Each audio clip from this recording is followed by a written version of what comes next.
Hello ladies and gentlemen, and welcome back to my channel for another figure review. Now today we're going to be taking a look at an Assassin's Creed figure, more specifically Aguilar. This is based off his appearance in the Assassin's Creed movie, of course played by none other than Michael Fassbender himself. Now this figure is not actually part of my collection, it's part of Miss Collection's collection. This was a present by me to her for Christmas, and she's allowed me to review this figure. Now it is in stock right now with toyswonderland.com. They have also recently launched their installment plans, and of course they do have their rewards program available. They've also launched a brand new initiative called Figures for Friends. When you refer a friend, you both will earn points. Link for that is down in the description below, and if you're looking for the installment plans, they're on the checkout page, a little blue button in the bottom left hand corner.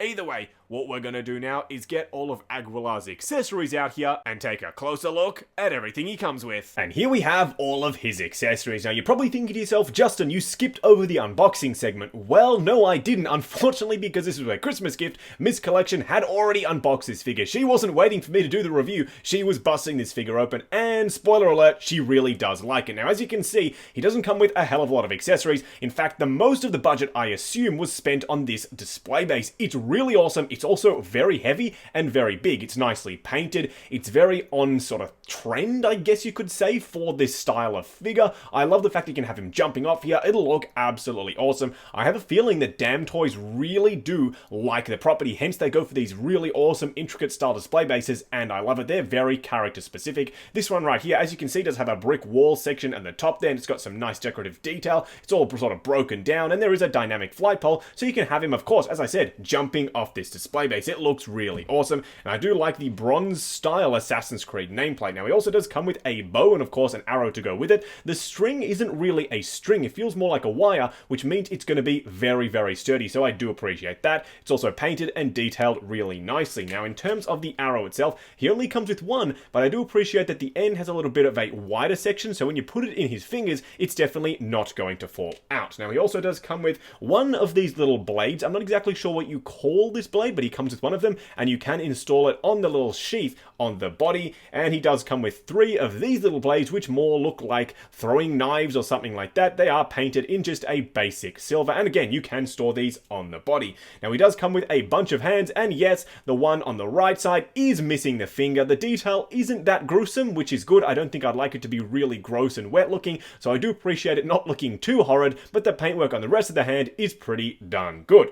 Either way, what we're gonna do now is get the figure himself out here and take a closer look. And here we have him himself just standing straight up and down in the light box, no crazy posing or accessories or anything like that. And let me just say, this guy looks absolutely awesome. The intricacies on the outfit are outstanding. Now when we punch in and take a closer look, you'll see all of the little bits and pieces that have come together to make this outfit what it is. It kind of reminds me of Johnny Depp from Pirates of the Caribbean, of course, Captain Jack Sparrow, with all the little bits and pieces all over the outfit that come together so very nicely. It really does have that vibe. You've got weapons everywhere, you've got throwing knives, you've got the actual dagger itself. It's all stored really nicely on the outfit. You wouldn't even technically know that this guy was as armored up as he was unless you were really looking for it, which I guess makes sense because he's supposed to be a covert assassin. Now you can of course put the hood on the figure, and I'll show you that when we punch in, but for now just know that standing there just in a basic standing museum style pose, he looks really darn good. Punching in to take a closer look at the details on Aguilar. As you can see, I've already taken the liberty of putting the hood up, and I think this completes the look very nicely. The good thing about it is there is a wire running around the entire front, so that means you can shape it however you like. You can see it casts a very ominous shadow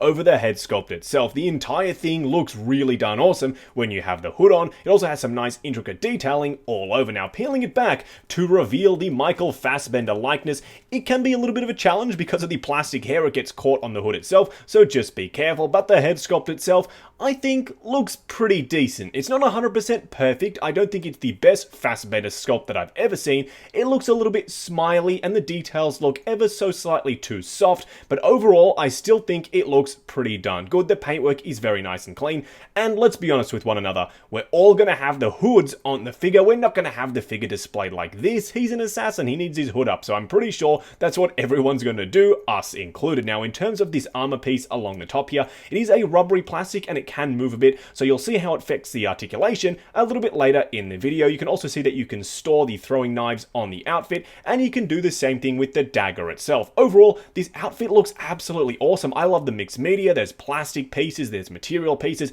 It comes together very nicely. You can see there's a couple of bombs up here as well. It looks really darn good. Now, he does also have the retractable blades that can, of course, be pulled out. It's very difficult to do so. They're not made of metal either. They are plastic, but they're very pointy, so do be careful. But the detail on them looks absolutely outstanding. They are, of course, on both sides. They do appear to be the same blade, but I just love the way they look. They are so intricate, and it looks totally awesome. So overall, I am very impressed with the work that DamToys have put into this outfit. Panning the camera down to give you a closer look at the rest of the outfit. As you can see, the intricate details on the outfit continue on throughout. Now, the coolest part about the lower part here is these are all on wires, so that means you're going to get a hell of a lot of range of motion out of these pieces, and there's a really nice texture on the inside, so it does have some really dynamic sort of look about it when you have him jumping off his display base, which I really do appreciate. Of course, he has all the detail pieces that you would expect based off the outfit in the movie. Now, you do get a real appreciation of the work that the costume department did put in to this outfit that you would otherwise not really see. The movie was very dark, you couldn't really see all the details, but having this piece in hand really shows you how much love and attention to detail they did put in. There's even different texture on the trousers themselves, and it does have these really nice boot spats which come over the separate individually articulated ankle that gives you a bunch of range of motion. I really like these shoes. There's something about it. I love this pattern over the top. It's very different, and I absolutely love the way it looks. Overall, this outfit is not only very functional in terms of having all the wires here and there, but it's also very well detailed. Now, for a quick side-by-side comparison, I didn't really know who to compare him to, but I thought may as well compare him to another video game character. This, of course, is a 1/6 scale Nathan Drake by CC Toys. As you can see, compared next to a pretty standard 1/6 scale type figure, he is a little bit taller, and I think that's down to the chunkiness of the boots themselves, and the body that they've chosen is a little bit more slender, a little bit more tall. Michael Fassbender is a bit of a bigger guy, though. I don't know if I like this choice of body,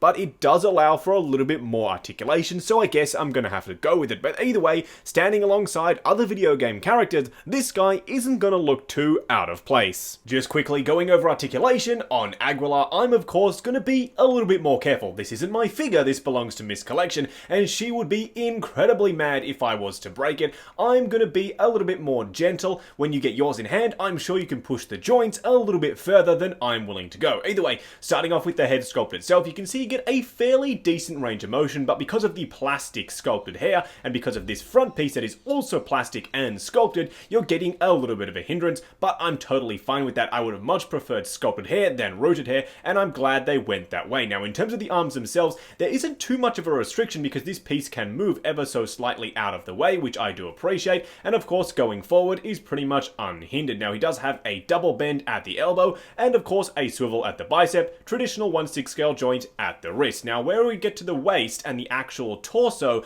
that's where we're starting to notice a lot of restriction. There are a bunch of layers. You can't expect this to move as freely as something just wearing a t-shirt, and therefore you don't get a hell of a lot of range of motion. You get a bit, but it's not too flexible. Now, in terms of the legs themselves, they go out to about there and out to about there, so very much so unhindered, and of course a double bend at the knee with a swivel at the upper thigh. And you also do have a traditional 1/6 scale joint at the ankle itself. Just wrapping up on the DamToys Aguilar figure. Now, initially I wasn't all that impressed with this line. I didn't think they looked all that good. I don't know anything about Assassin's Creed. However, Miss Collection is an avid fan. She absolutely had to have this piece, and she had to have the Altair, and she has to have the Ezio because she absolutely loves the franchise. This figure, as I said, I wasn't all that impressed with it, but Miss Collection loves it, and now I do as well. Taking a closer look at everything and doing this review has really shown me that DamToys puts a lot of love and attention to detail into getting these just right. The outfit is so intricate, there's wires in all the right places, the hood fits on the head actually really nicely even though he's got longer hair, and of course, That display base, the pièce de résistance, that display base is outstanding. It's like owning a 1/6 scale diorama for this figure to be on. It gives him a world to inhabit, and that's what I absolutely love about display bases. A lot of companies really don't put the time and attention into getting them just right, but it can really make or break a figure, and I'm glad to say the one that comes with this figure is totally awesome, just like the figure himself. Now, if you do want to pick up either the Aguilar figure or pre-order the Ezio, they are going up right now with toyswonderland.com, and the link for that is down in the description below. Why not check out their referral program? It's brand new, it's called Figures for Friends, and more info is at the link down below. Also check out 6 Scale Network, the brand new awesome Facebook group. Come along, chat figures, share photos of your collection, and see what's coming up next on the channel. Also check out our brand new second channel, Justin and Steph, for behind the scenes content and a hell of a lot more good stuff. Like, comment, and subscribe, and we'll catch you in the next video.